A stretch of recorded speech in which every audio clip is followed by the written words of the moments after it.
This is my first Sunday back after being gone for quite a long time. Yeah, thank you.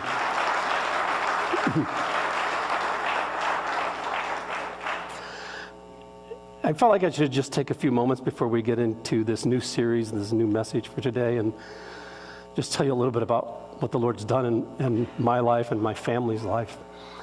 I'll give you the short version of this, but the day after Thanksgiving is, as you know, is a warm day in Michigan, and I was excited and feeling great. So I went out to trim the rose bushes, trim up the hedges, rake up all the leaves, cut the grass, reorganize my garage, and get Christmas decorations down. I vaguely remember putting seed in a bird feeder, but I had gotten to the very end. I was like one or two passes away from having the yard cut and everything put away. I have absolutely no memory of any of that. In fact, everything I'm going to tell you was told to me. So from Friday late afternoon until Sunday evening, I have no memory of anything that happened to me. So here's what I was told happened. I had a cardiac arrest in my backyard. And by an amazing set of circumstances, somehow where I was at in my backyard neighbor happened to be home, happened to have to go out on an emergency run to pick up his wife at a garage. And I don't know how, but where he was heading, he somehow looked in our direction. And he told me at first he just thought, well, that's odd. Craig's laying in his yard and must be enjoying the day. And then he realized that something's not right about that. So he got out of his car, he came down, and I was not breathing. I didn't have a heartbeat. I looked like a dead man. So we ran up to the door, knocked on the front door of our house, and Lynn had just had back surgery, staples still in her back. And he said, your husband's down in the backyard. I just called 911. So she came flying out the slider, the deck, down onto the patio and into our backyard, and just started shaking me and screaming, said, there was no life in you. You weren't breathing, and your eyes were glazed over. And she started doing chest compressions on me. First time she's ever done it in her whole life. And then she was asking the neighbor for help because she went for a long time, was exhausted. He finally came on with the help of 911 on the phone to do chest compressions. And the whole time they're asking, how's he doing? No response, no response, no response.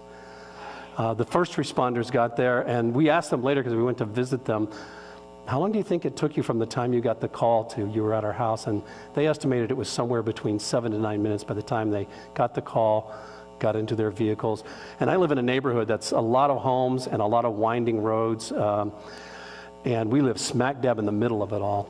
So it was about 7 to 9 minutes before they got there, and they started their work, chest compressions. We're not getting a heartbeat. Finally put me on this machine that was doing those compressions and got some kind of heartbeat, and they were shock me with those paddles and then inject me with some adrenaline. And eventually, now many minutes after that, they got some kind of a heartbeat, and they were able to put me in the ambulance, take me to the emergency room. And from there, I was in the ICU, and the doctors were saying to Lynn and my family, this is really touch and go. We don't know if he's going to be able to make it. He could have another heart attack at any time, and there's not much we can do about it. So they were prepared for that kind of an outcome. The other thing that was happening during this time was my wife was my first prayer partner, and then my kids, and then the church. I think Mandy got word out to a lot of other people, and the church started praying, and it just started like these ripples out to all over the place, beyond my family to other churches. I've had people reach out to me from farther north of here to the coast to down in Florida, all kinds of people that said, hey, we heard that we needed to pray for you. So Friday night was pretty touch and go. Saturday was a rough day. But there were some things that happened, like the respiratory therapist came in and said, We have him intubated in a coma on this breathing machine. I think he might be breathing above the machine, which he was really surprised by. And what he didn't know is at the same time, all of you were praying, my family was praying, and I didn't know this, but I think there's this picture of it. You guys called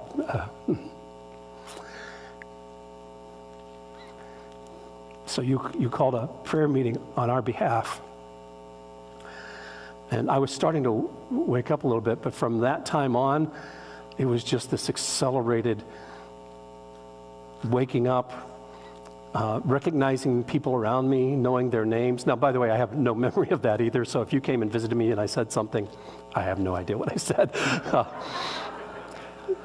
So that's Saturday. As you're praying, God is moving in my life and blessing my family.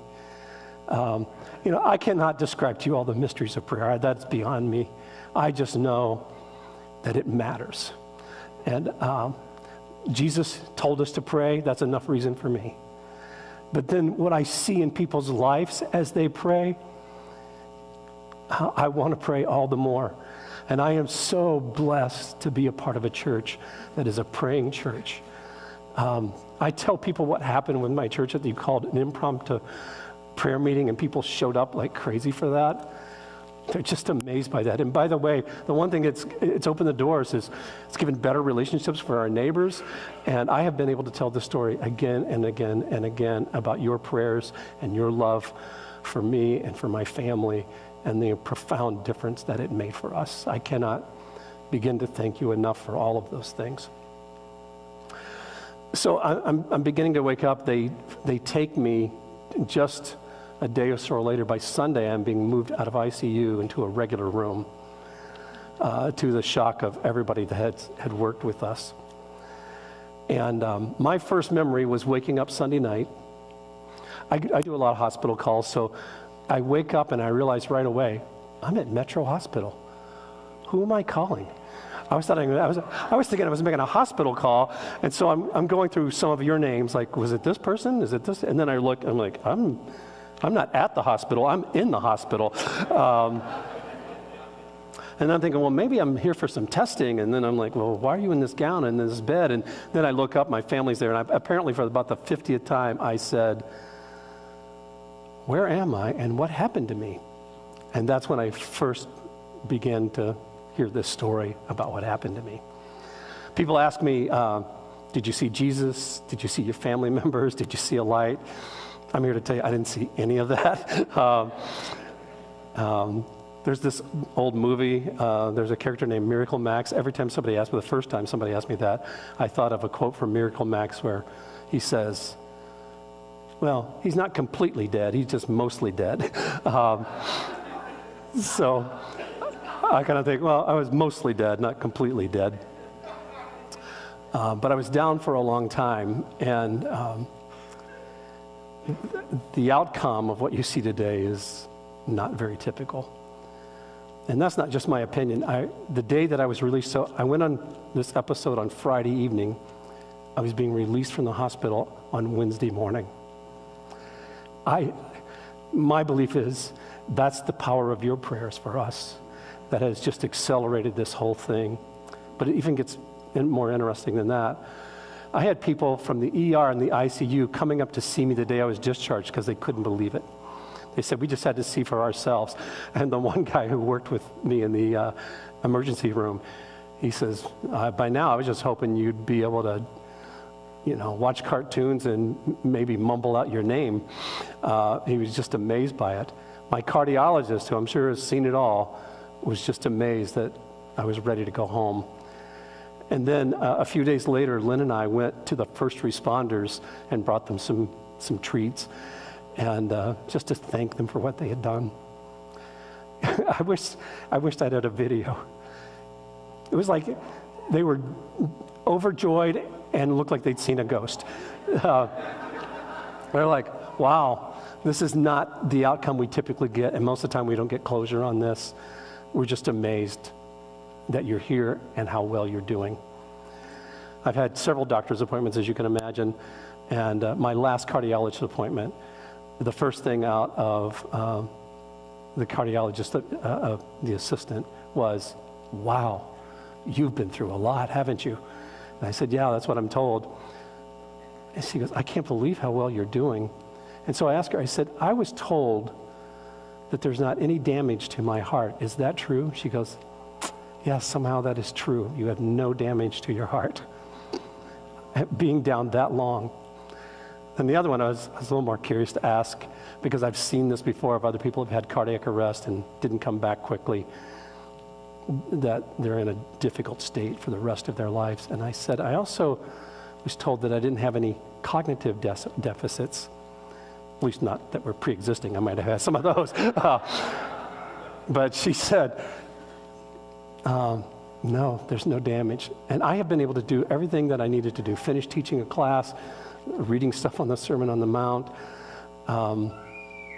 and regaining memories of stuff. That's not the typical outcome. I've seen that in my own experience of working in a trauma center and being a pastor. And I don't know what to attribute it to except the goodness of God, His provision in people, and your prayers. And beyond your prayers, just overwhelmed and humbled about your kindness, your ongoing prayers for us, your cards, the food. I think I gained weight somehow. And the gift cards for food. I mean, day after day, we were just like, wow, this is overwhelming. And I just wanted to take a few minutes, and I'll land the plane here now.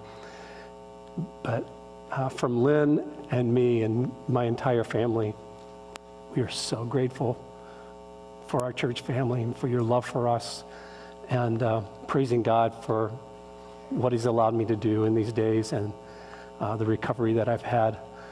And I was so bummed out last week because we had to cancel church. I was sitting in this office over here. I'm like, maybe there's a way. But I am so glad to be back today and very blessed. So thank you so much. We appreciate it beyond words.